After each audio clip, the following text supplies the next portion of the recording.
এই যে সব জেলি বের হয়ে গেছে দেখেন সব। উনি কিন্তু আঘাত পাওয়ার একটা হিস্ট্রি আছে, ব্যবসায়ী মানুষ, বয়স কিন্তু বেশি না, মাত্র 38 বছর। আমি দীর্ঘ 23 মাস আগে একটি পিচ্ছিল রাস্তায় পড়ে যে কোমরে আঘাত পেয়েছিলাম, আস্তে আস্তে বৃদ্ধি হয়েছে। ঝিঝি ধরা আস্তে আস্তে কোমর থেকে বাম পাশে একদম নেমে যেত। একটা সময় আমি দাঁড়িয়ে থাকতে পারতাম না, বসে থাকতে পারতাম, শুধুমাত্র শুয়ে থাকতে হয়। এখানে যেদিন আসছি 16 দিন আগে, দেখাতে গেলে এভাবে আসতে হয়েছে আমার। আলহামদুলিল্লাহ এখন সিঁড়িতে আমি উঠতে পারতেছি।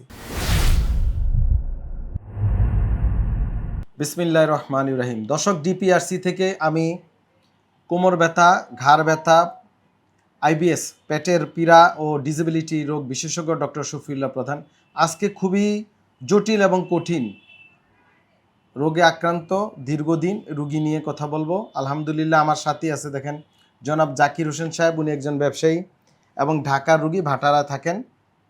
তো জাকির সাহেব, আপনি একটু পরিচয় দিবেন সবার সাথে। আমি জাকির হোসেন, রাজধানীর ভাটারায় আমি ব্যবসা করি।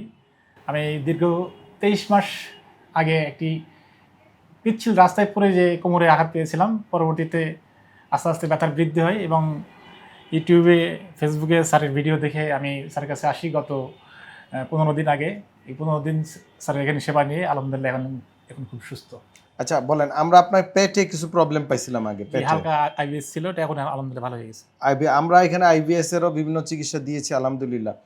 তো দর্শক, আসলে চিকিৎসা নির্ভর করে হাসপাতাল না ডাক্তারের উপরে।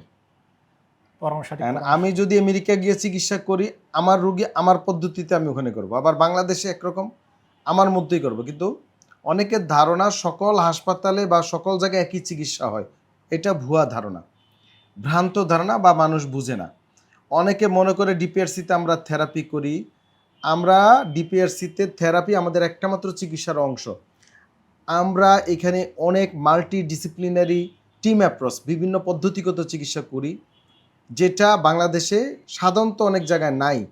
আমি জানি না, আমার নলেজে নেই। তো এই যে পিএলআইডি, যে আমার কাছে দেখেন ওনার এমআরআইয়ে অনেকগুলা ডিস্ক বের হয়ে গেছে।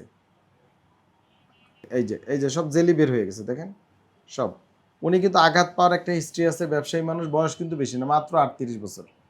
তো এরপরে ওনার পিএলআইডি। আচ্ছা, আপনার কি কোনো ডাক্তার অপারেশনের কথা বলছিল? না, আমি অ্যাকচুয়ালি ডাইরেক্ট চলে আইছেন, আপনার কাছেই আসছি। মানে আলহামদুলিল্লাহ, এই যে ঈশ্বনীয় একটা সাফল্য রুগীদের, জি, রুগীরা এখন আর কারো কাছে ডাইরেক্ট জানা, মানে ডাইরেক্ট ডিপিআরসি, এখন আর কোনো ঘোরাঘুরি নাই আলহামদুলিল্লাহ। তো আজকে কতদিন আছেন আপনি? আজকে 16 দিন। 16 দিন। আচ্ছা, আপনি কি কষ্ট হইতো এই ঘটনার পরে, মানে কি হইতো শারীরিক কষ্টটা? আমি এখানে লেখছি হচ্ছে, আপনি বলছিলেন কোমর ব্যথা, বাম পায়ের দিকে ঝিঝি করতো, হাঁটা চলাফেরায় কষ্ট হইতো, বসে থাকতে কষ্ট হইতো। আমি অ্যাকচুয়ালি এটা সমস্যা যখন শুরু হয়েছে তখন আস্তে আস্তে বৃদ্ধি হয়েছে। ঝিঝি ধরা আস্তে আস্তে কোমর থেকে বাম পাশে একদম নেমে যেত। একটা সময় আমি দাঁড়িয়ে থাকতে পারতাম না, বসে থাকতে পারতাম, শুধুমাত্র শুয়ে থাকতে হয়। এমনকি আমি এখানে যেদিন আসছি 16 দিন আগে, দেখাতে গেলে এভাবে আসতে হয়েছে আমার। আলহামদুলিল্লাহ এখন সিঁড়িতে আমি উঠতে পারতেছি। আলহামদুলিল্লাহ। দর্শক, আমরা একটা স্কেল করি, আমাদের বিভিন্ন মেজারিং স্কেল আছে, আমরা বলি পেইন স্কেল। তো আমাদের এই রুগী পেইন স্কেলে সিভিয়ার স্কেল ছিল। তো আলহামদুলিল্লাহ রুগীর মুখে শুনলেন। পিএলআইডিতে যারা আক্রান্ত তারা আমার ইউটিউব, ফেসবুকে যে ব্যায়ামগুলো আছে এগুলো করবেন। এখন পড়ে গেলে তো, কপালে খারাপ থাকলে তো পড়া তো ঠেকানো যায় না, ঠিক না? কিন্তু সাবধানে চলতে হবে সবাইকে। সবাই ভালো থাকবেন।